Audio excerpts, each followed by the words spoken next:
Hello, it's Ryan from Building Body, Mind, Soul here at ironmartialartsonline.com, and today we're just looking at the forearm strike, how to do forearm entry. We got some questions and messages about this.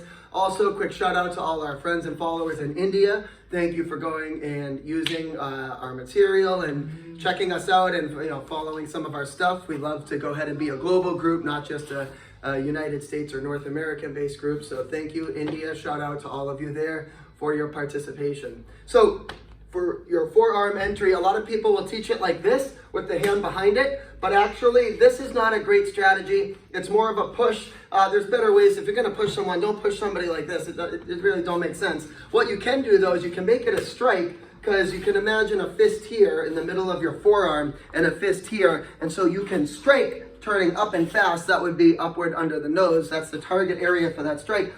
Hand stays here in high guard, so that's like always right there. That's like your face mask, right? Make sure when you hold this hand up, you have some real structure and intent so you can absorb a punch. You don't want it to be flimsy or you'll just get hit through your hand, right? But when you do that, the more important thing in a forearm entry is, one, you need to make it quick. You need to make it on an angle out. So if you watch carefully, you do not want a 90-degree bend like this, because this can collapse. You need it going outward. You want to make sure when you do it outward like this, that you actually have those little, what I call the turtle neck muscles here. You want to extend, so not in like this, but like this. So you want to feel that extension here.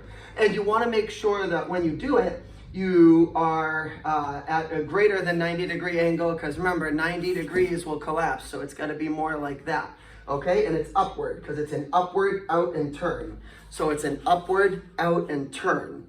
That's how that looks. But you're actually not focused on if you can actually drive through as a nose strike or something in the forearm. That's just your entry. What you really want to do is the grip and rip here, where you're going to rake with the fingers, rip down the guard, and strike. So it looks something, because somebody, if they have good guard and good stance, they should be trying to block or parry, or their hand should be up if you're driving right towards them.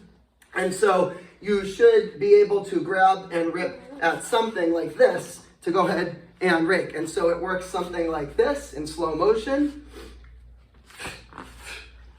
And so it's 1, 2. And the 2 is like what we call the pulley system. So in Kung Fu and in all martial arts, if you think about it, you want to move on a track, so that this motion, right? So that you're going this way and this way. And so you can go ahead and you can, we have our dojo dog with us, so you'll have to excuse her. But basically we go out like this, and then we grip and rip like that. So you should be able to do that as a 1-2 motion. So 1, 2, and that 2 is happening all at once. 1, 2. So you're driving through just like what you would with a cross after the 1, and hopefully there should be something with his hands up there to go ahead and grab and rip down his or her hands in their guard, because that's the idea, right? Is that somebody should be doing something once you drive in. So just practice it like that. Keep the hands up high. Remember, when you drive in, that first one, the face mask always stays up. Right? Because it would be very easy if you if you kept your hand down like this and went like this, somebody could easily evade it or slip and just knock you out. So you got to keep the face mask up. You got to make sure when you go ahead and you turn, you take advantage of the rake, and that you go ahead and what we call grip and rip like this, and that you're getting it out of the way as you strike.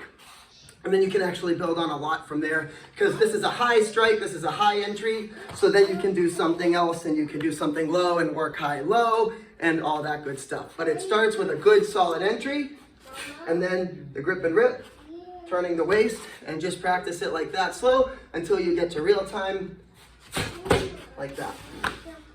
That's it. Have fun with it. It's unique, it's effective. And it does take a little getting used to, but you can totally knock people out with your forearms. We've done it, and so it's a very doable strike. You just need to get comfortable with it. But what it really offers is the rip, right? Because you're going to have something to go ahead and follow up on, and that's the real beauty of that technique. So there it is. We will see you next time. Have fun with it.